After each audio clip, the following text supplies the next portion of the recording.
Hello folks, this video is going to review the hook punch and some variations in theory that I love. There certainly is a textbook mechanic and form for it and a consensus agreement about that.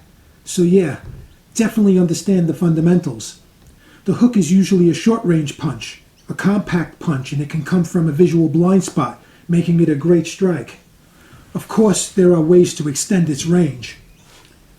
Today we're on uneven ground, a bit of a slope, and lots of leaf and twig litter on the ground.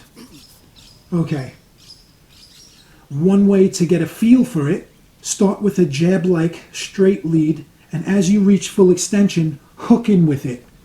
Now instead of throwing it so straight, come out to the side a bit as you're extending, and of course, hook in with it.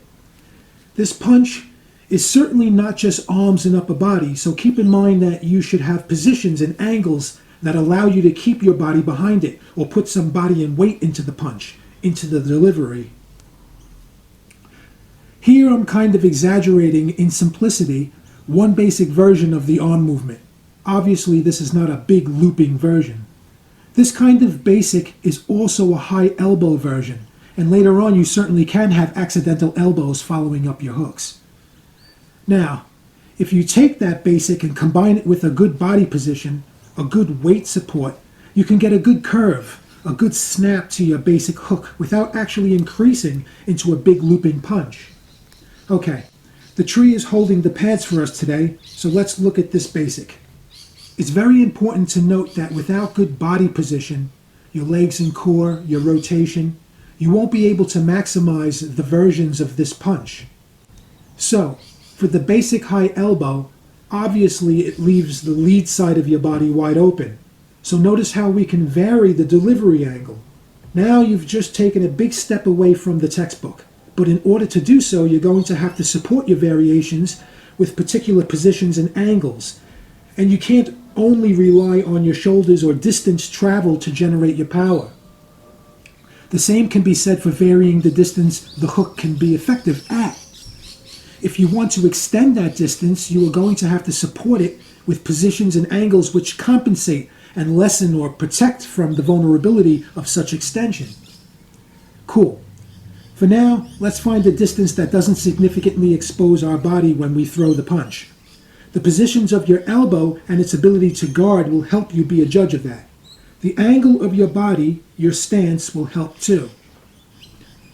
One optimal position will involve a fluid ability to double up or throw multiple hooks.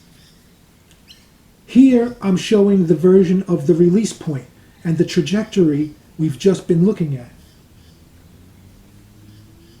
And here's another look at the high elbow hook. It doesn't mean it's always a punch to the face.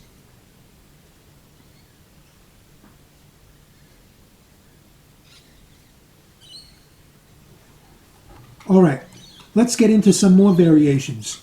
You punch across the target zone with an emphasis on not having a beginning outside looping or hooking angle, at least not a prominent loop or hook in it.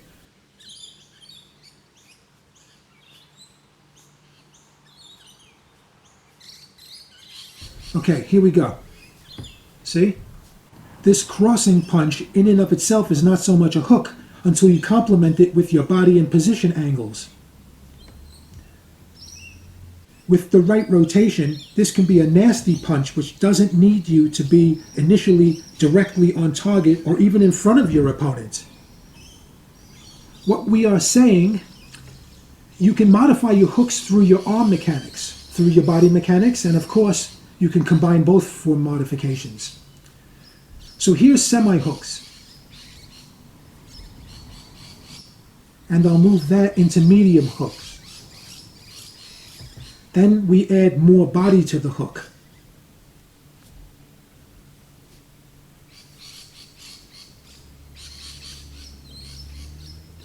Notice the main generator is the waist, the hips, the core, the junction of your body.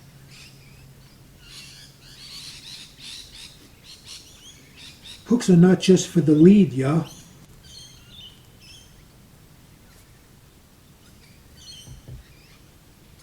And this is also what we have. Your punches can have multiple effects and options for you, like offense and defense. Each arm should be able to strike from multiple angles, your cardinal directions.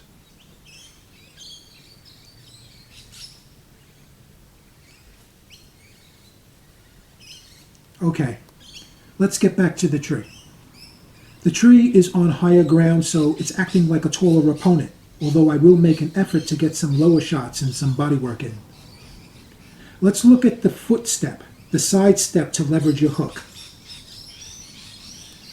We're doing a little lateral step to the side, or a combination of lateral and forward, to shift and set our weight and angle to smash over with the hook.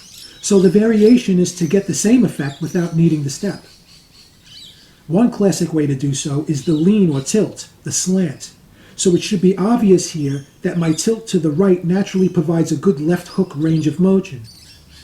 If I can shift and twist my body with that range of motion, the punch becomes lethal.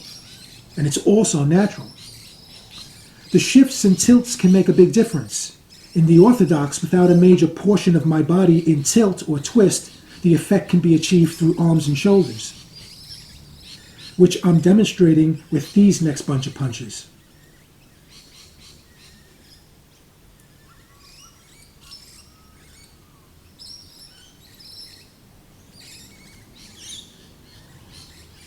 Of course, you can generate power and snap hook effect by taking an advancing step, stepping into the punch.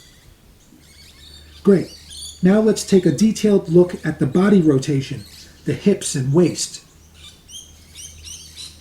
To keep it simple, what you're seeing now are all the benefits and effects of the hook punch without having to throw an exaggerated, big looping punch. This will help you stay compact, guarded, and balanced. And as you can see, it allows you to be powerful on the inside, in close, without needing to gear up and swing big or wild. With enough practice and skill development, it will be difficult for an opponent to read the angles and predict your punches. Some of these hooks can easily turn out to be straight jabs and crosses.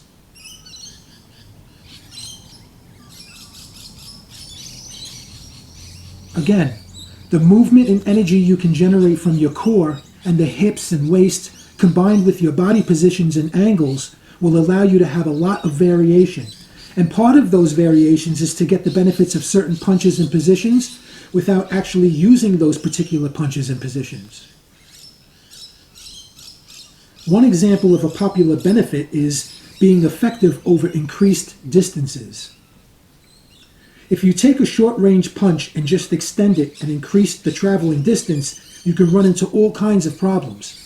But if you can adjust, modify that punch and/or your position, you just might find some more advantages and weapons to use. Of course, work good combos, flows, and complements, punches that lead to other punches. Here is a slowed down look at some rotations involved.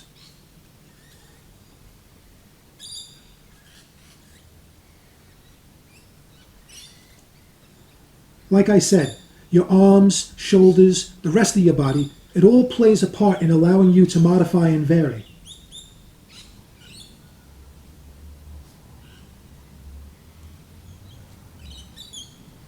Okay, so we just had a good look at body rotations. Now, let's take another look at some angles.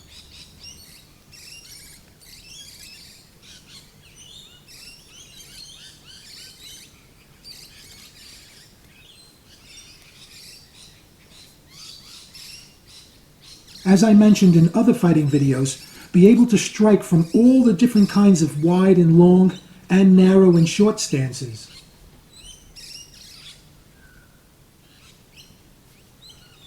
A lot of times your rotations are going to be key to that. But the same thing goes for the angles you can create, the leaning, tilting, etc. Combine the natural position progression of a strike to transition you into an angle and lean, and from that lean or bend, be able to throw a range of strikes. Your angles can be subtle, created and generated, sometimes forced, other times naturally available and happening. Check it out. It's that crossing punch that can behave like a hook. Here's some more info and benefits about it. The punch also behaves like a straight.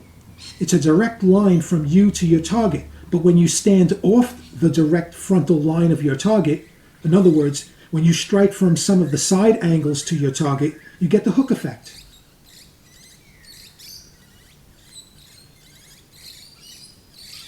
It's an interesting option, which can be exaggerated by the angle you're coming from.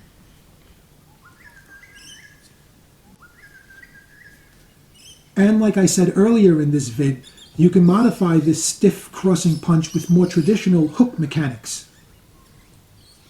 Here's some modified examples. Notice a bit of a hook as well as the stiff crossing effect.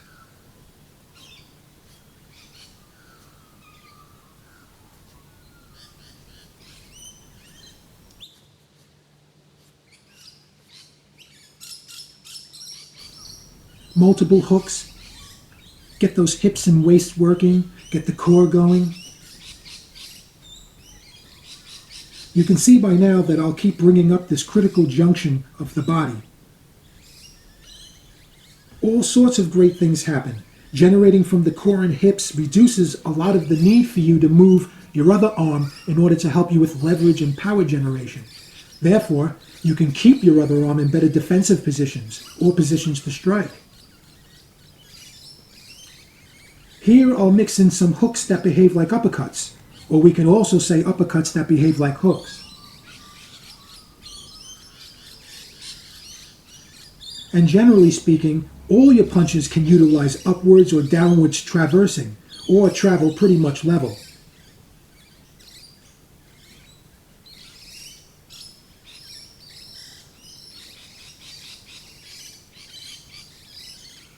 Cool.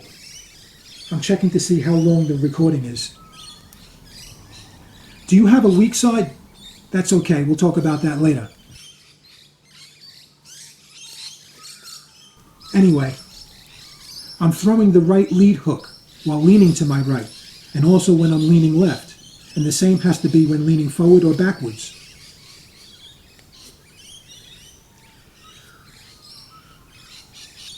Practice different amounts of fist and wrist rotations. It can produce different effects. Some effects deal with energy transfer. Some are to strike with a particular part, like the bigger knuckles of the first and second digits. You may also rotate and twist to increase the chance to cut an opponent.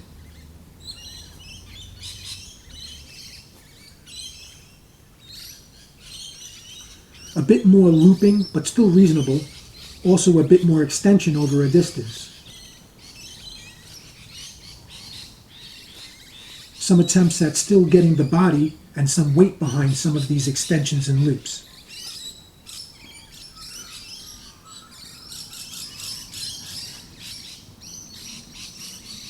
An exaggerated example of the body behind it. Across, up and over, or slanting in, sliders.